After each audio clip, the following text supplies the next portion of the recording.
In the pristine halls of the Richardson estate, where crystal chandeliers cast dancing shadows on marble floors, lived 16-year-old Andrew, a young man who had never known want. His world was a carefully constructed bubble of privilege, where money solved every problem and status meant everything. The sprawling mansion, with its manicured gardens and fleet of luxury cars, had been his playground since birth. Every morning, Andrew would wake to find his clothes perfectly pressed, his breakfast made to exact specifications, and his every whim catered to by the household staff. But among them all, it was Mrs. Rose who had been there the longest, a hard-working housekeeper who had served the family for over 2 decades, raising Andrew alongside her own daughter while cleaning the massive estate. Mrs. Rose had started working for the Richardson family when Andrew was just a baby. She remembered his first steps on these very floors, his first words, and even his first day of school. Despite the long hours and demanding work, she took pride in maintaining the house's immaculate appearance and ensuring everything ran smoothly. Her own daughter, Olivia, was the same age as Andrew, but their lives couldn't have been more different. As Andrew grew older, his father's success in real estate development had only increased their wealth, and with it, Andrew's sense of entitlement. He began treating the household staff with increasing disdain, particularly Mrs. Rose. The kind woman who had once bandaged his scraped knees and snuck him cookies was now, in his eyes, nothing more than a servant. That spring morning started like any other. Mrs. Rose arrived early, as always, letting herself in quietly through the service entrance.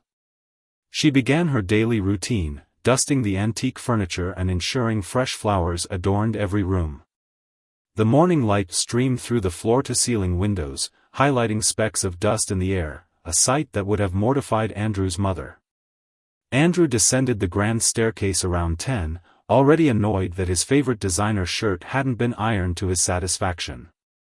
He found Mrs. Rose in the living room, carefully cleaning his mother's collection of crystal figurines.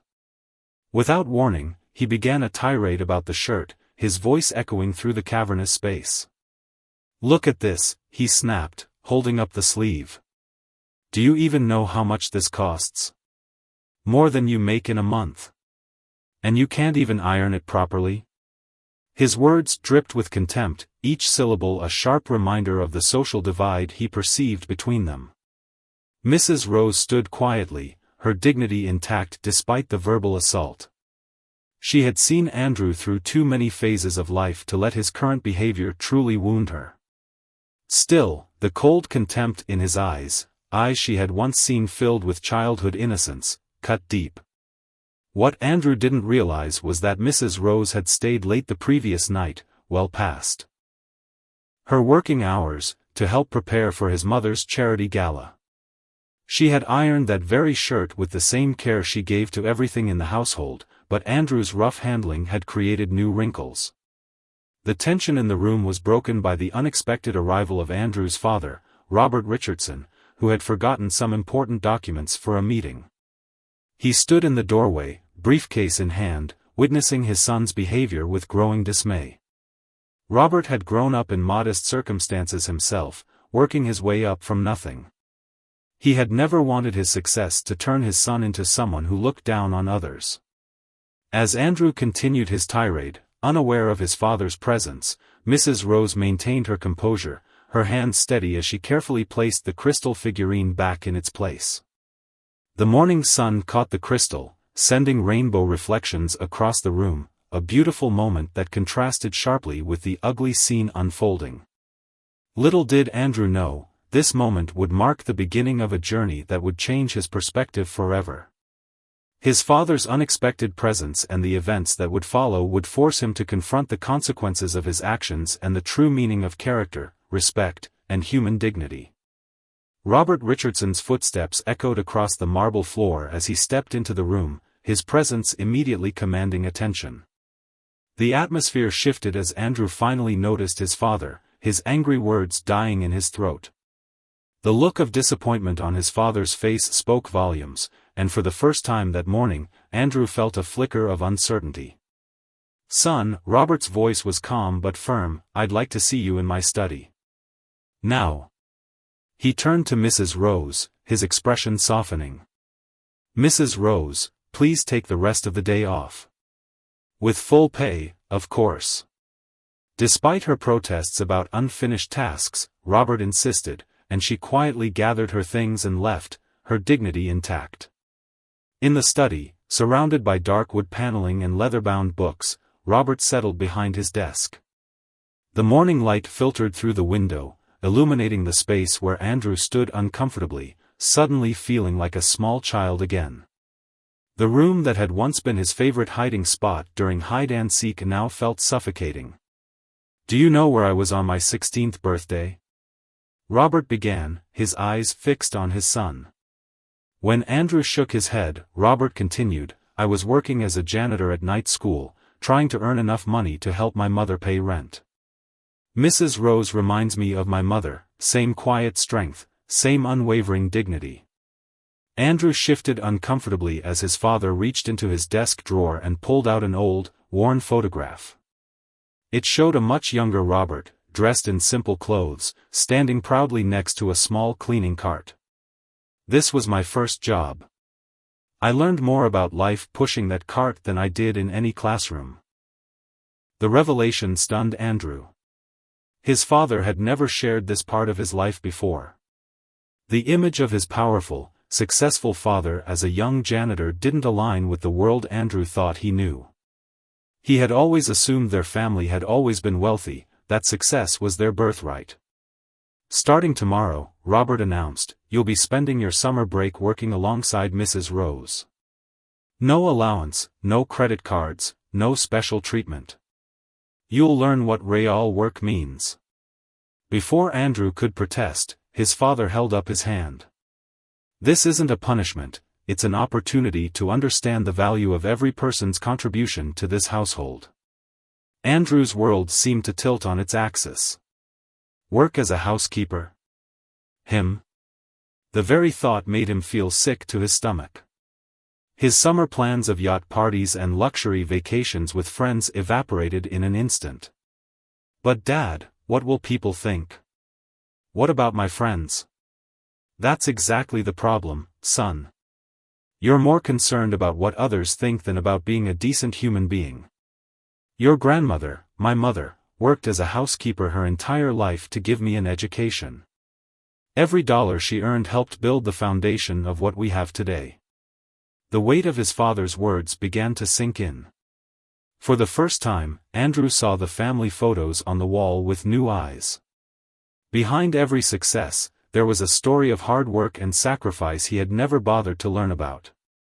The mansion around him suddenly felt different, less like a symbol of status and more like a testament to generations of hard work. As Andrew left his father's study, his mind was spinning. Tomorrow would bring a reality he had never imagined for himself. In less than 24 hours, he would step into Mrs. Rose's shoes, and nothing in his privileged life had prepared him for what was to come. Little did he know, this summer would teach him lessons that no amount of money could buy. The next morning arrived far too quickly for Andrew's liking. Instead of his usual wake-up time of 10, his alarm blared at 5:30 a.m. He lay in bed for a moment, tempted to ignore it, until his father's firm knock on the door reminded him of his new reality. Gone were his designer clothes. Instead, he found a set of simple black pants and a plain white shirt laid out for him. Mrs. Rose arrived precisely at 6 a.m., and Andrew could hardly believe this was the same time she arrived every day, hours before he usually even stirred. She greeted him with professional courtesy, showing no sign of resentment over yesterday's incident. In her hands was a worn notebook, filled with detailed schedules and cleaning routines developed over years of service. "We'll start with the basics," Mrs. Rose said, leading him to the cleaning supply closet. Andrew wrinkled his nose at the array of cleaning products, their strong scents a far cry from his expensive cologne. "Every task has a purpose, every product has its place." She handed him a pair of rubber gloves, which he reluctantly pulled on, feeling utterly ridiculous. Their first task was cleaning the bathrooms, all 8 of them. Andrew had never really thought about who cleaned these spaces. They were just always spotless, as if by magic. Now, on his hands and knees scrubbing behind a toilet, that magic felt very different. His arms ached after just the first bathroom, and they still had 7 to go. "You missed a spot," Mrs. Rose pointed out gently, showing him how to properly clean around the fixtures. Her movements were efficient and purposeful, years of experience evident in every motion.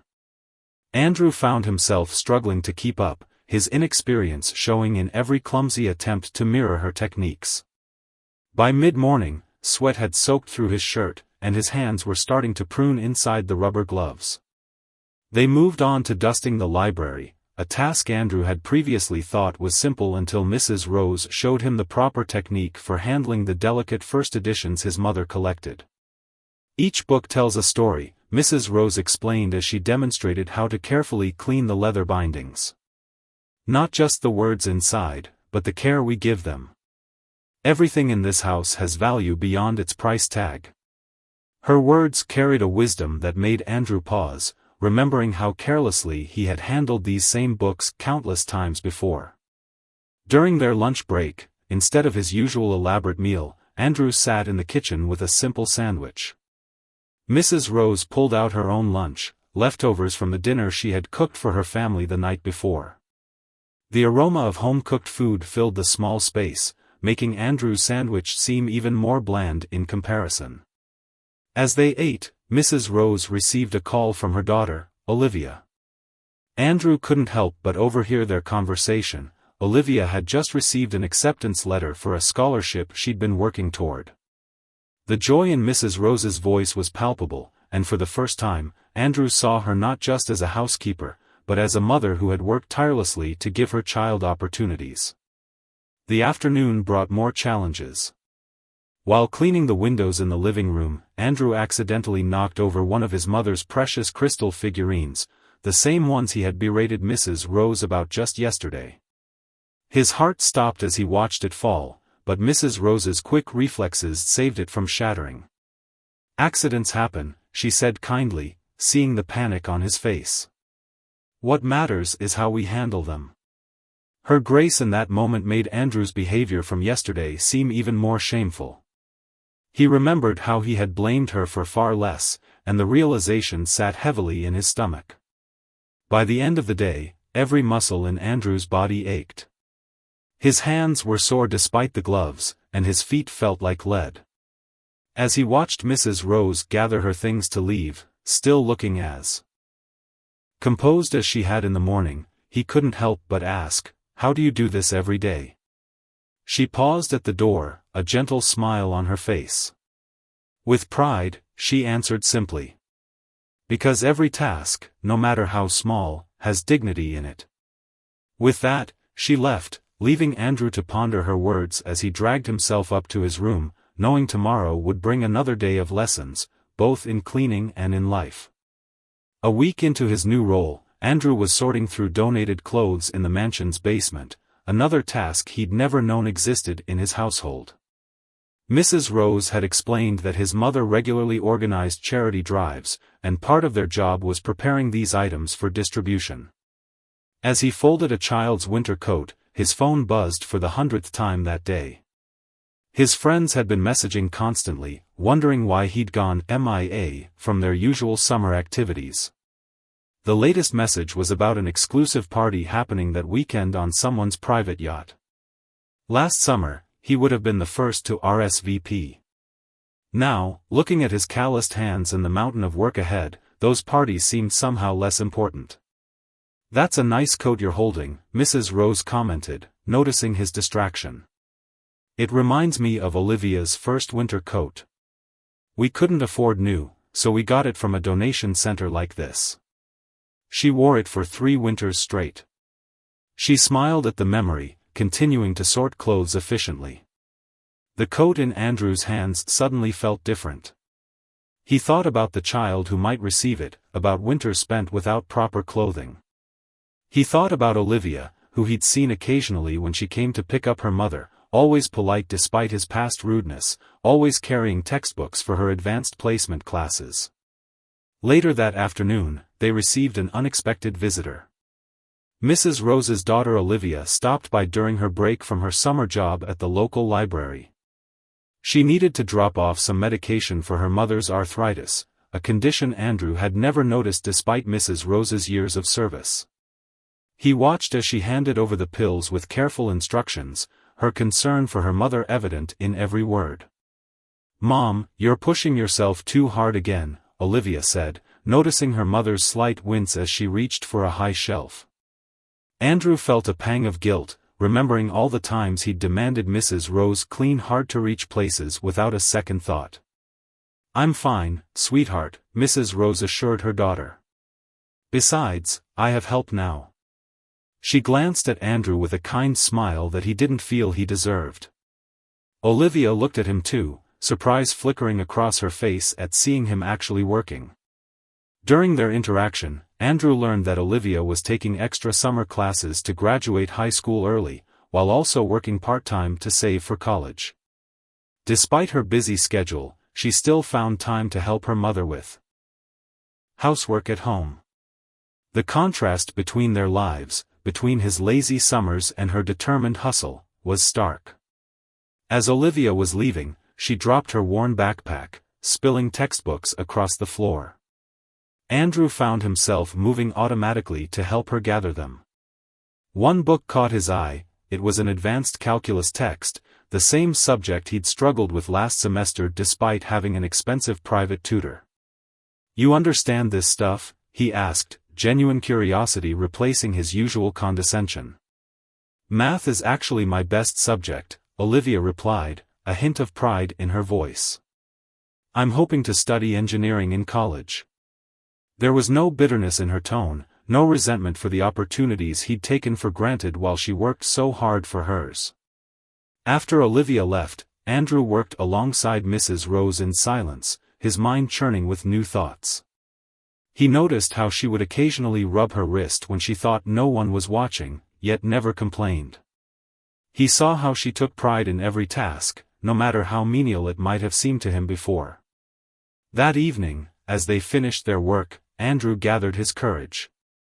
"Mrs. Rose," he began hesitantly, "I've been wondering, would it be okay if, maybe Olivia could help me with calculus sometimes? I'd pay her, of course." The words felt strange in his mouth. It was possibly the first time he'd ever asked for help so directly.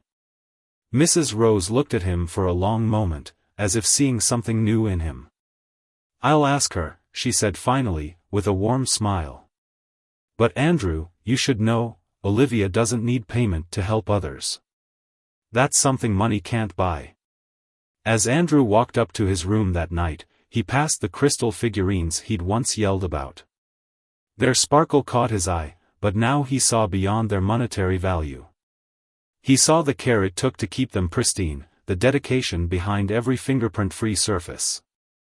For the first time in his life, he began to understand that true worth couldn't be measured in dollars. 2 weeks into his summer of work, Andrew found himself sitting at the kitchen table after hours, textbook spread before him as Olivia explained calculus concepts. Her way of teaching made everything clearer than his expensive tutors ever had. Perhaps it was because she understood the struggle of learning. She hadn't had the luxury of private teachers her whole life. "You're actually getting better at this," Olivia remarked, genuine surprise in her voice as Andrew solved a complex problem correctly. "You just needed to approach it differently." The praise felt different coming from her, earned rather than expected. Their study session was interrupted by Mrs. Rose's sudden coughing from the laundry room. Both teenagers rushed to check on her, finding her leaning against the washing machine, looking pale. Andrew noticed her hands trembling as she tried to lift a heavy basket of wet clothes. "Mom, you're burning up," Olivia said, touching her mother's forehead. Mrs. Rose tried to wave off their concern, insisting she needed to finish the day's tasks, but Andrew could see she was struggling to stand straight. Without thinking, Andrew took charge. "Mrs. Rose, you need to go home and rest. I'll finish up here."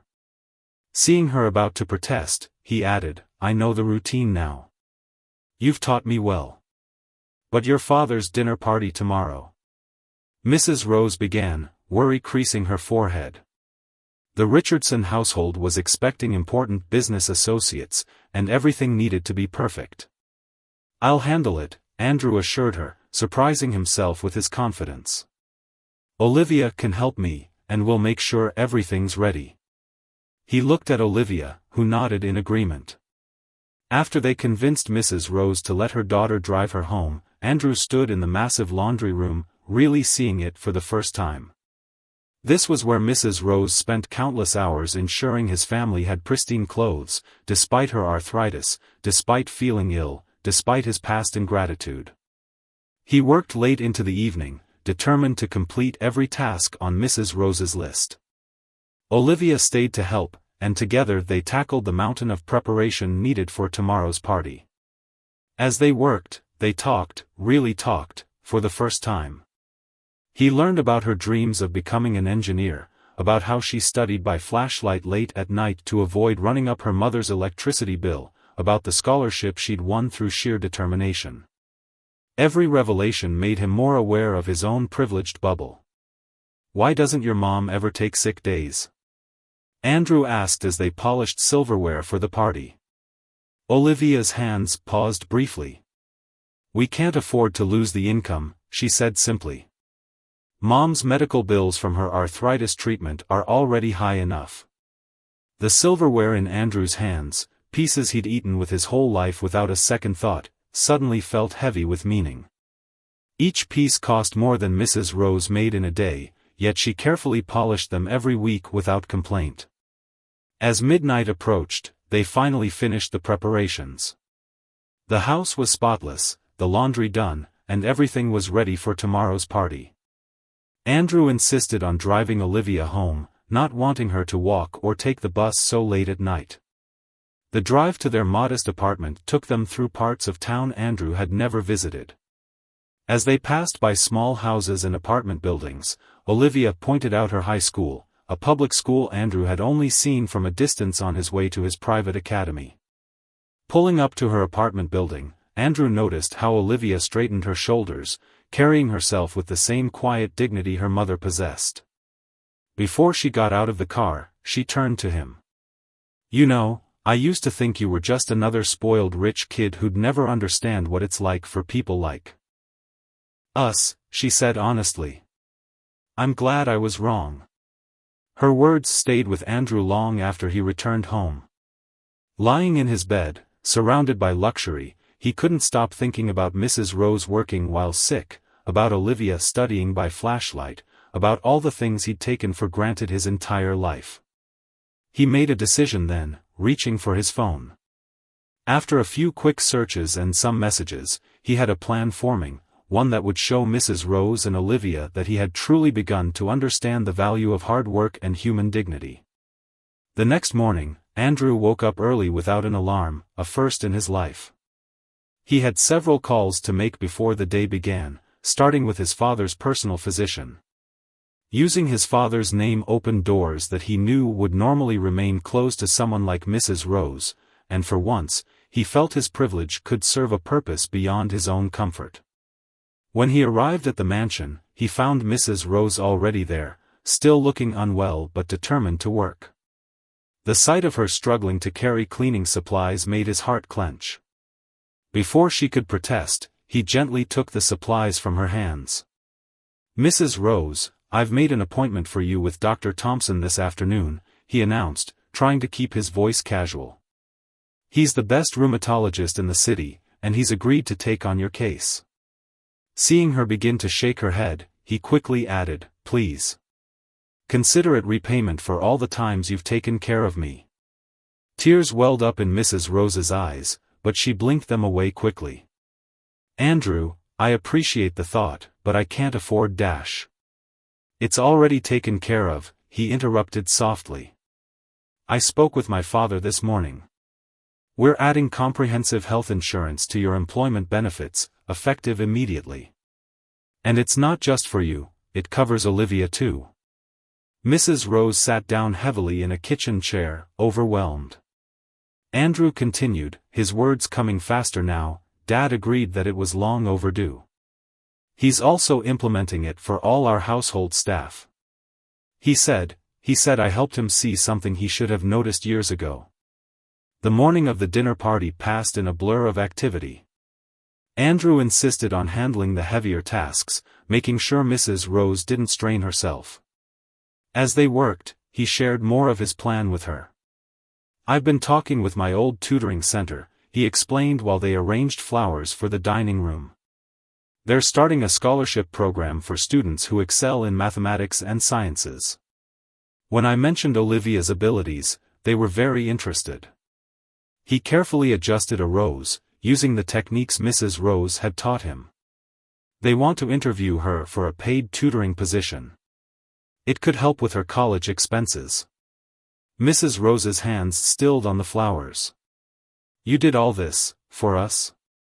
"You and Olivia helped me see the world differently," Andrew replied, surprising himself with his own honesty. "I want to do something that matters, something beyond just having money. Dad's even letting me intern at his company's charitable foundation this fall. Turns out I'm pretty good at organizing things now, thanks to you." That afternoon, Andrew insisted on driving Mrs. Rose to her doctor's appointment himself. As they drove through the city, she told him stories about watching him grow up, memories of a little boy who used to share his cookies with her, before wealth and privilege had built walls between them. "You know," she said thoughtfully, "sometimes people think money changes others for the worse. But sometimes, it's not the money that matters, it's what you choose to do with it." At the doctor's office, Andrew sat patiently in the waiting room, using the time to research college engineering programs on his phone. He discovered that his father's company offered internships for engineering students, and he was already thinking about how to ensure Olivia would have a chance at one. When Mrs. Rose emerged from her consultation, she had proper medication and a treatment plan that would help manage her arthritis. The relief on her face made Andrew realize how much pain she must have been silently enduring all these years. As they drove back to the mansion, Mrs. Rose turned to him. "Your parents should be proud of the young man you're becoming," she said quietly. "I know I am." Her words hit him hard. A few weeks ago, he would have dismissed such sentiment as beneath him. Now, this simple praise from someone he'd once looked down on meant more than any expensive gift he'd ever received. The evening of the dinner party arrived, transforming the Richardson mansion into a glittering showcase of wealth and influence. Dozens of luxury cars lined the circular driveway as guests in expensive attire made their way inside. Yet Andrew, instead of preening in his usual designer suit, was in the kitchen helping the catering staff organize the final preparations. "Andrew, darling, what are you doing in here?" his mother asked, finding him directing servers with the confidence of someone who knew the inner workings of the household. "The Andersons just arrived, and they've been asking about you." "I'll be there soon, Mom," he replied, carefully adjusting a place setting that wasn't quite aligned to Mrs. Rose's exacting standards. "I just want to make sure everything's perfect first." His mother watched him with a mixture of confusion and curiosity. This wasn't the son who used to demand the staff cater to his every whim. This young man moved with purpose, showed consideration for others, and seemed to understand the value of hard work. The dinner party proceeded smoothly, with Andrew moving seamlessly between his roles as host's son and behind-the-scenes supervisor. During dinner, he noticed one of the servers looking overwhelmed and quietly stepped in to help, much to the surprise of the guests at the table. "I must say, Robert," one of his father's business associates commented, "your son seems quite different from when I last saw him. More mature." Robert Richardson smiled, watching his son efficiently handle a minor crisis with the wine service. "He's learned some valuable lessons this summer," he replied proudly. "Sometimes the best education doesn't come from books or private schools." As dessert was being served, Andrew overheard some guests' children making dismissive comments about the service staff. It was exactly the kind of conversation he would have participated in just weeks ago. Now, it made him uncomfortable. Actually, he found himself saying, turning to address them, "These people you're mocking? They work harder than most of us ever will. They deserve our respect, not our ridicule." The table fell silent, surprised by his intervention. In that moment, he caught his father's eye across the room. The look of approval on his father's face meant more than any business deal or material possession ever could. Later in the evening, Andrew slipped away from the party to check on Mrs. Rose, who had insisted on coming in despite her doctor's orders to rest. He found her in the pantry, organizing supplies for the next day.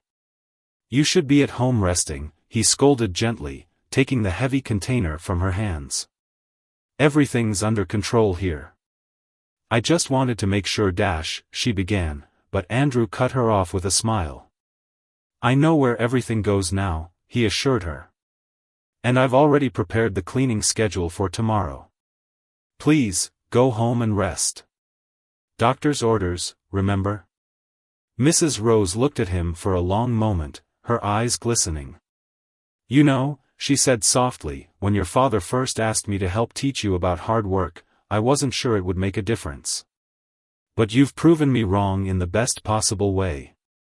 As he watched her leave, Andrew reflected on how much had changed. The mansion still gleamed with wealth, but he no longer saw it as just a symbol of status. He saw it as a place where people like Mrs. Rose poured their dedication and hard work, a place where real values were finally being learned. Returning to the party, he overheard his mother talking to another guest. "We've always given Andrew everything he wanted," she was saying. "But this summer, he's found something money can't buy: character." The word struck Andrew deeply. Among all the expensive decorations and fine food, among people who could buy almost anything they desired, he had indeed found something priceless: understanding, empathy, and the true meaning of dignity.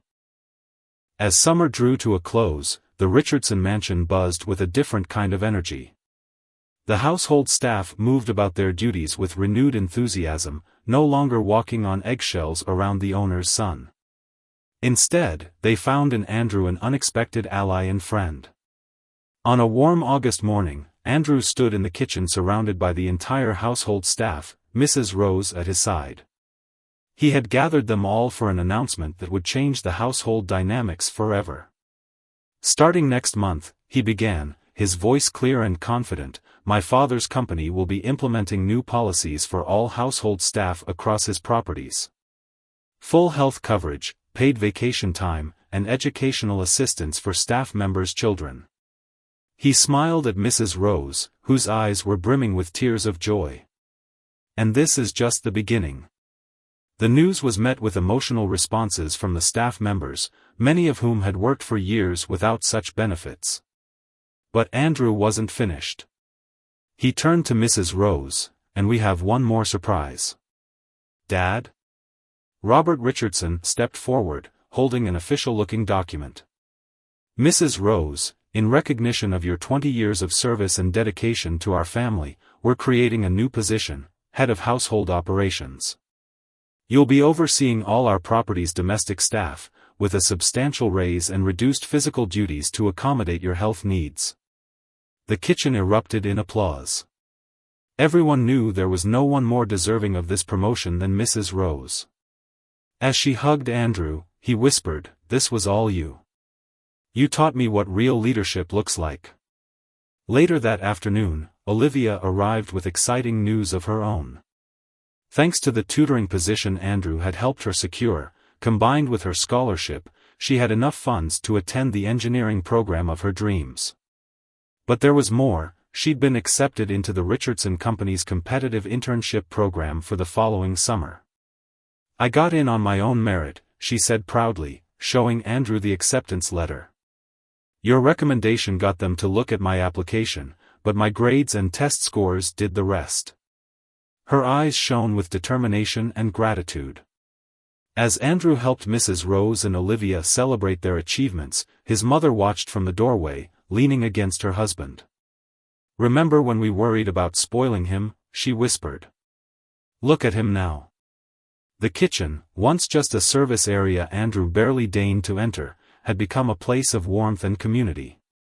The staff chatted and laughed together, sharing in the day's joy. The invisible barriers of status and privilege that had once divided the household had begun to crumble.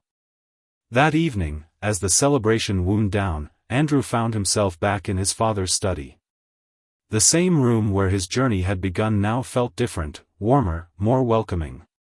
"You know, son," his father said, pride evident in his voice.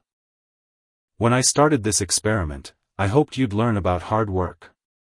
But you've learned something far more valuable. You've learned about human dignity, about using privilege to lift others up rather than look down on them."